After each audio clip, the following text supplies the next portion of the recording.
D gang ವಿರುದ್ಧ ಇವತ್ತು ದೋಷಾರೋಪ ಪ್ರಕ್ರಿಯೆಗಳು ನಡೆಯುತ್ತೆ. ಎಲ್ಲಾ 17 ಆರೋಪಿಗಳು ಕೂಡ ಕೋರ್ಟ್ಗೆ ಹಾಜರಾಗಬೇಕು. ಜೈಲಿನಲ್ಲಿರುವಂತಹ 6 ಆರೋಪಿಗಳು ಕೂಡ ಇವತ್ತು ಖುದ್ದು ಹಾಜರಾಗಬೇಕಾಗಿದೆ.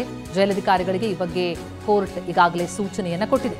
ರೇಣುಕಾಸ್ವಾಮಿ ಕೊಲೆ ಪ್ರಕರಣದಲ್ಲಿ ದರ್ಶನ್ ಅಂಡ್ ಗ್ಯಾಂಗ್ಗೆ ದೋಷಾರೋಪ ನಿಗದಿಯಾಗ್ತಾ ಇದ್ದು ಜೈಲಧಿಕಾರಿಗಳಿಗೆ ಈಗಾಗಲೇ ಸೂಚನೆ ಕೊಟ್ಟಿದ್ದಾರೆ. ಖುದ್ದು ಆರೋಪಿಗಳು ಇವತ್ತು ಹಾಜರಾಗಬೇಕಾಗಿದೆ. ಈಗಾಗಲೇ ದೋಷಾರೋಪಗಳನ್ನ ಜಡ್ಜ್ ಸಿದ್ಧಪಡಿಸಿದ್ದಾರೆ. ಆರೋಪಗಳನ್ನ ಎಲ್ರಿಗೂ ಓದಿ ಹೇಳ್ತಾರೆ. ಆ ಈ ಆರೋಪಿಗಳೆಲ್ಲ ನಿರಾಕರಿಸಿದ್ರೆ ಆಗ ಸಾಕ್ಷ್ಯ ವಿಚಾರಣೆ ಆರಂಭ ಆಗುತ್ತೆ. ಇಲ್ಲ ಆ ಆರೋಪಗಳನ್ನ ಈ ಆರೋಪಿಗಳು ಒಪ್ಪಿಕೊಂಡ್ರೆ ಆಗ ಶಿಕ್ಷೆಯನ್ನು ವಿಧಿಸಬಹುದು. ಆರೋಪ ಸುಳ್ಳು ಅಂತ ಹೇಳಿ ಈ ಆರೋಪಿಗಳು ನಿರಾಕರಿಸಲಿರುವ ಸಾಧ್ಯತೆ ಹೆಚ್ಚಿದೆ. ಏನ್ ಹೇಳಬೇಕು ಅಂತಲೂ ಕೂಡ ವಕೀಲರಿಂದ ಸೂಚನೆಯನ್ನ ಈ ಗ್ಯಾಂಗ್ ಪಡ್ಕೊಂಡಿದೆ.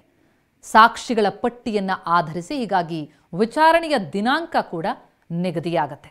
ಒಂದೊಮ್ಮೆ ಈ ದೋಷಾರೋಪಗಳನ್ನು ಓದಿ ಹೇಳಿದ ಮೇಲೆ ಅದನ್ನು ಒಪ್ಕೊಳ್ಳದೇ ಇದ್ದರೆ ಆಗ ಸಾಕ್ಷ್ಯಗಳ ವಿಚಾರಣೆ ಆರಂಭ ಆಗುತ್ತೆ. ಆ ಸಾಕ್ಷ್ಯಗಳ ಪಟ್ಟಿಯನ್ನು ಆಧರಿಸಿ ವಿಚಾರಣೆಯ ದಿನಾಂಕವನ್ನು ನಿಗದಿಪಡಿಸಲಾಗುತ್ತೆ. ದರ್ಶನ್ ಪರ ವಕೀಲರು 2 ವಾರಗಳ ಬಳಿಕ ಸಾಕ್ಷ್ಯ ವಿಚಾರಣೆ ಆರಂಭಿಸೋದಕ್ಕೆ ಮನವಿ ಮಾಡೋದಕ್ಕೆ ಮುಂದಾಗ್ತಾ ಇದ್ದು ಟ್ರಯಲ್ಗೆ ಸಿದ್ಧತೆ ನಡೆಸೋದಕ್ಕೆ 2 ವಾರ ಸಮಯ ಕೂಡ ಕೋರಿದ್ದಾರೆ. ಹಾಗಾಗಿ ಇವತ್ತು ದೋಷಾರೋಪ ಪ್ರಕ್ರಿಯೆಗಳು ನಡೆಯುವಂಥ ಸಂದರ್ಭದಲ್ಲಿ ಈ ಆರೋಪಿಗಳು ಏನು ಹೇಳ್ತಾರೆ ಅನ್ನೋದು ಕುತೂಹಲ ಇದೆ. ಈಗಾಗಲೇ ವಕೀಲರು ಅವರಿಗೆ ಎಲ್ಲ ಸೂಚನೆಗಳನ್ನು ಕೊಟ್ಟಿರ್ತಾರೆ. ಅದಕ್ಕಾಗಿ ಸಮಯವನ್ನು ಕೂಡ ಪಡ್ಕೊಂಡಿದ್ರು.